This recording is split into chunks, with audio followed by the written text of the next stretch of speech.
अरे ओ महारानियों, यहाँ तुम्हारे महलों की तरह नौकर नहीं हैं, काम कर लो। शांति की ये रोबदार आवाज़ सुनकर उसकी दोनों देवरानियाँ शीला और माया अंदर तक कांप जाती थी। जरा से फुर्सत के पल भी वो दोनों एक साथ नहीं गुजर सकती थी। दोनों के पति राजू और मोहन उनके बड़े भाई रामचरण के साथ एक ही दुकान पर काम करते थे। बात दोनों तरफ एक जैसी थी। वहाँ दुकान पर दोनों भाई अपने बड़े भाई से एक शब्द नहीं बोल सकते थे और यहाँ घर पर दोनों अपने जेठानी से एक शब्द नहीं बोल सकती थी।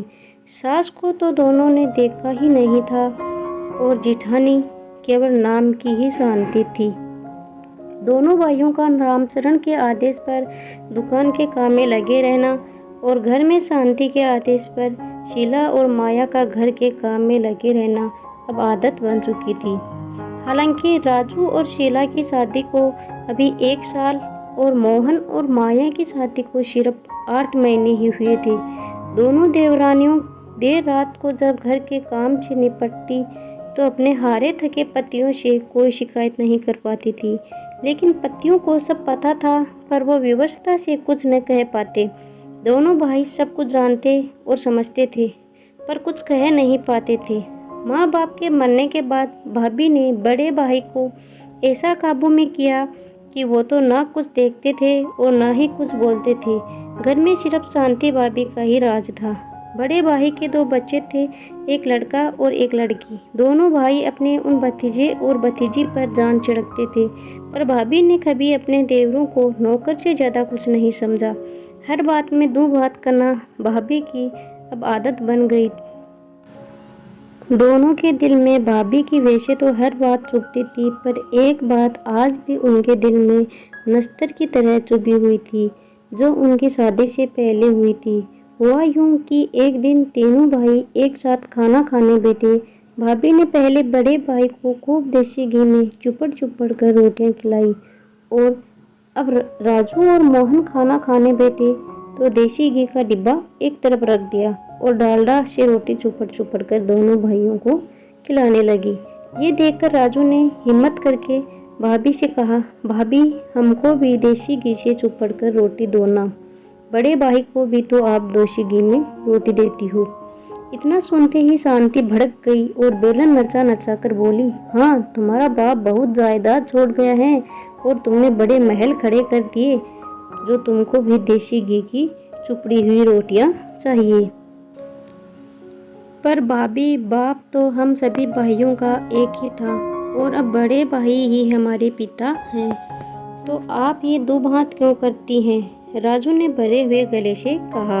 इतना सुनते ही शांति का पारा आसमान पर पहुंच गया और उसने बेलन दूर फेंक कर मारा और रामचरण से चिल्लाती हुई बोली, मेरे बस का नहीं है कि सबका काम भी करूं और ताने भी सुनूं।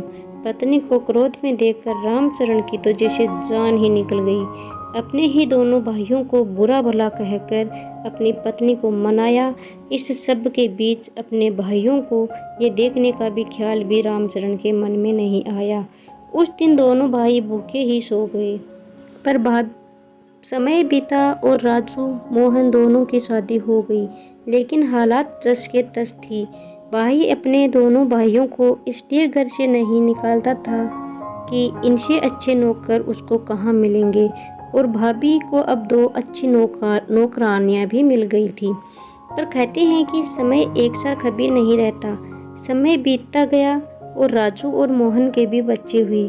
घर छोटा पड़ने का बहाना बनाकर शांति और रामचरण ने दोनों भाइयों को अलग कर दिया। दोनों भाइयों को खाली हाथ घर से निकाल दिया, पर दोनों भाइयों ने अपनी एकता को अटूट रखा और एक ऐसा घर लिया जहां वे दोनों अपने परिवार सहित रहने लगे। भाई के व्यवहार से भी दोनों का मन खट्टा हो गया और दोनों भाइयों ने अलग अलग नौकरी कर ली और सुखपूर्वक अपने परिवार में मग्न हुए गए। शांति खुश थी कि दोनों भाइयों को बिना कुछ दिए सब कुछ उसका हो गया। समय अपनी गति से चल रहा था।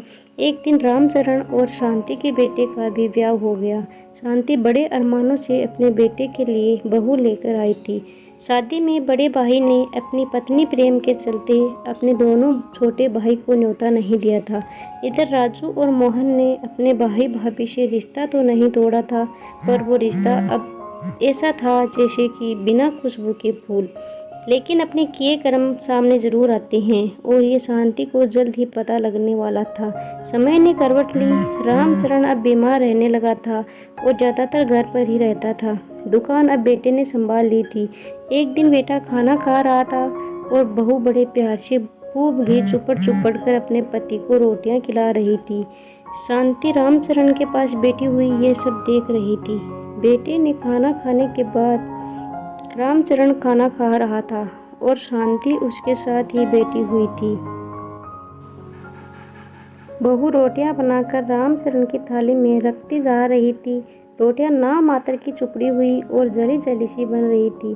पर कहते हैं ना कि बंदर कितना भी बूढ़ा हो जाए घुड़की मारना नहीं छोड़ता। और इसी नीति के अनुसार शांति ने कड़क कर बहू से कहा, क्यों रे, ये रोटियां कैसे बना रही हैं? तेरी माँ ने क्या ऐसी ही रोटियां बनानी सिखाई हैं? बस इतना सुनना था कि बहू रानी रसोई से बेलन लहराती हुई आई और शांति पर बरस पड़ी। देखो सासू माँ, मेरी माँ पर मत जाना। और रही बात मेरी माँ ने क्या क्या सिखाया है, तो उन्होंने जो सिखाया था वो सिखा चुकी। अब मुझसे बात करो। और क्या हो गया जो जरा सी रोटी जल गई? खा लोगे तो कुछ हो तो नहीं जाएगा? जो सारा दिन अपना हाड़ फोड़ता है दुकान पर, उसका ध्यान करो या इनका जो सारे दिन घर पर पड़े रहते हैं? रामचरण खाना बीच में ही छोड़कर अपने कमरे में चला गया। दूसरे कमरे में ये सब सुन रहे बेटे को चुप देखकर शांति बस भगवान से यही प्रार्थना कर रही थी कि ये दिन देखने से पहले वो मर क्यों नहीं गई। एक मेरे देवर और देवरानियाँ थी जिन्होंने आंख उठाकर भी हम भैया भाभी को कभी नहीं देखा। जवाब देने की तो बात बहुत दूर रही। और आज मेरी बहू ही। उस दिन के बाद शांति की आवाज़ तो जैसे चली ही गई। जैसा बहू और बेटा चला रहे थे उसी तरह की जिंदगी को चलाने का शांति और रामचरण ने समझौता कर लिया। शांति की तानाशाही को अब विराम लग चुका था। शांति अब अपनी देवरानियों के बीच उपहास और दया का पात्र बन गई थी। घड़ी घड़ी पुरानी बातों में खो जाना अब उसकी आदत बन चुकी थी।